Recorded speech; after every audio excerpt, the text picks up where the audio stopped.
তুই আসার পর থেকে আমার হোটেলের ব্যবসা রমরমা চলতেছে, কাস্টমারের ঢল নামছে। চাচা সবই তো আপনার দোয়ার, আল্লাহর রহমত। ওরে বাবা, তুই অনেক সৎ। এই যুগের বেশিরভাগ মানুষ খাবারে ভেজাল মিশায়, পুরা তেল দিয়ে রান্না করে, আর তুই বাজার থেকে টাটকা জিনিস আইনা রান্না করে কাস্টমারদেরকে খাওয়াস। এই জন্যই তো আমার ব্যবসা এখন ভালো চলতেছে। তোর সততায় আল্লাহ আমার ব্যবসায় কত বরকত দিছে। চাচা মানুষে ঠকাইতে নাই, আল্লাহর প্রতি পরিপূর্ণ ঈমান রাখলে আল্লাহ নিজেই রহমত দান করেন। আর আপনি আমার ছেলে বানাইছেন, আমি আপনার লেগে আমার জীবনটাও দিয়ে দিতে পারি চাচা। সাব্বাস, এই না হইলে আমার পোলা। আল্লাহ তোর মঙ্গল করুন।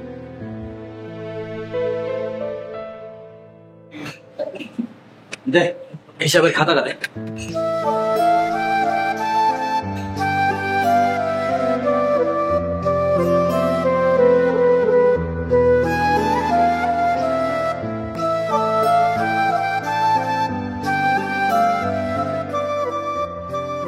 কি ব্যাপার আম্মা, ওই বাটিতে মাছের পিসটা কাল লাগে উঠে রাখছো? কার জন্য? কি বানাইছে? এটা একটু বেশি বাড়াবাড়ি হয়ে গেল না? পরের পোলার জন্য তোমার এত দরদ কেন? ইমান রে আমি বাইরের পোলা মনেই করি না। আমার পেটের না হলেও ওর আমি নিজের সন্তানের মতো জানি। তাছাড়া ওর মতো এরকম ভালো নামাজি পোলা কমই আছে।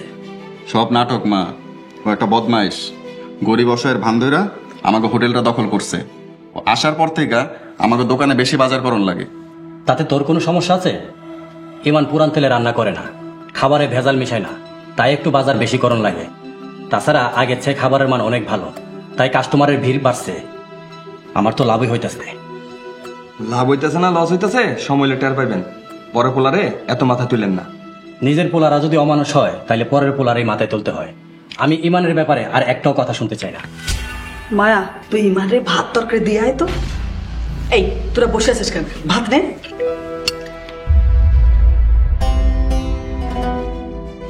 সামান্য একটা কর্মচারী হইয়া আমার বাপ মারে দখল করছস, তোর জন্য আমাকে কথা শুনতে হয়? খারা, তোরে দাঁড়ানোর ব্যবস্থা করতেছি।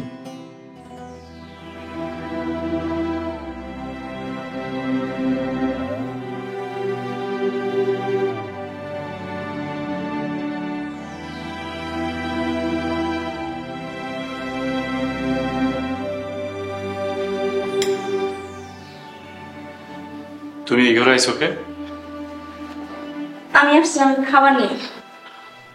তোমার না কইছি এই ঘরে আইতে না? একটা যুবতী মাইয়া এক যুবকের ঘরে আইতে নাই। আমি কেমনি এমনি আইছি নাকি? মা বললো আপনার জন্য খাবার নিয়ে আসতে, তাই আসলাম। আচ্ছা ঠিক আছে, এরপর থেকে আমি যাই ভাত আনুন নে, তুমি এখন যাও। আপনি এমন করেন কেন? মেয়ে মানুষের মন বুঝেন না? আমি যে কেন আপনার আগে পিছে ঘুর ঘুর করি সেটা বুঝেন না? আমি কিছুই বুঝতে চাই না।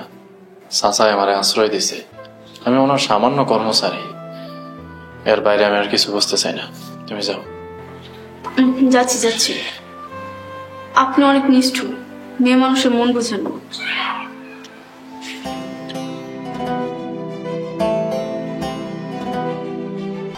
দেশ জুড়ে যে কোনো নম্বরে সর্বনিম্ন ক্যাশ আউট চার্জ শুধু নগদে।